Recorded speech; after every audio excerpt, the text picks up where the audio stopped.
চেয়ারে আসন গ্রহণ করবেন। সভাপতি সাহেব, খতিব সাহেব হুজুর আসার পরে নির্দেশনার পরে স্টেজে উঠবো আমরা। এর আগে সম্মানিত অতিথিদের জন্য চমৎকার আসনের ব্যবস্থা করা হয়েছে। সম্মানের সাথে সকল অতিথিরা নিচে আসন গ্রহণ করবেন। সভাপতি সাহেবের নির্দেশনার বাহিরে আমরা কোনো কথা বলছি না, কেউ একটু স্টেজে উঠবো না ইনশাআল্লাহ। আমরা এখন গণমুক্তির স্লোগান দিতে চাই। আপনারা কি স্লোগানের জন্য প্রস্তুত আছেন?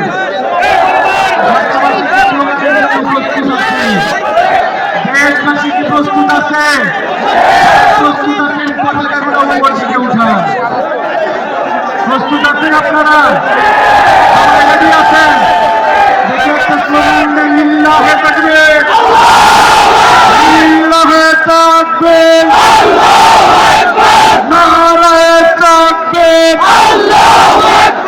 নারায়ে তাকবীর, ফিলিস্তিন ফিলিস্তিন জিন্দাবাদ জিন্দাবাদ, ফিলিস্তিন ফিলিস্তিন জিন্দাবাদ জিন্দাবাদ, ফিলিস্তিন ফিলিস্তিন জিন্দাবাদ জিন্দাবাদ, ইহুদিবাদ ইহুদিবাদ নিবাসবাদ নিবাসবাদ, জায়নবাদ জায়নবাদ নিবাসবাদ নিবাসবাদ, ফিলিস্তিন ফিলিস্তিন জিন্দাবাদ জিন্দাবাদ, ফিলিস্তিন ফিলিস্তিন জিন্দাবাদ জিন্দাবাদ, লিল্লাহে তাকবীর, আল্লাহু আকবার, লিল্লাহে তাকবীর, আল্লাহু আকবার, লিল্লাহে তাকবীর, আল্লাহু আকবার, ফিলিস্তিন ফিলিস্তিন জিন্দাবাদ জিন্দাবাদ, ফিলিস্তিন ফিলিস্তিন জিন্দাবাদ জিন্দাবাদ, লিল্লাহে তাকবীর।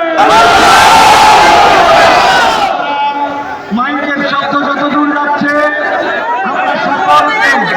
আমরা সকলকে আইন শৃঙ্খলা এবং সকল নিয়মতান্ত্রিকতা ফলো করে পুরা বিশ্ববাসীকে দেখাতে চাই এই বাংলাদেশের মানুষ শান্তিকামী মানুষ, নিয়মতান্ত্রিক মানুষ, কিন্তু এই বাংলাদেশের মানুষ ফিলিস্তিনের জন্য প্রতিবাদী মানুষ।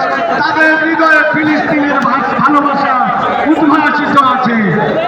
এই ফিলিস্তিন যতদিন স্বাধীন না হবে, এই বাংলাদেশ থেকে আমাদের যাবতীয় সমর্থন আমাদের ভাইদের প্রতি অব্যাহত থাকবে।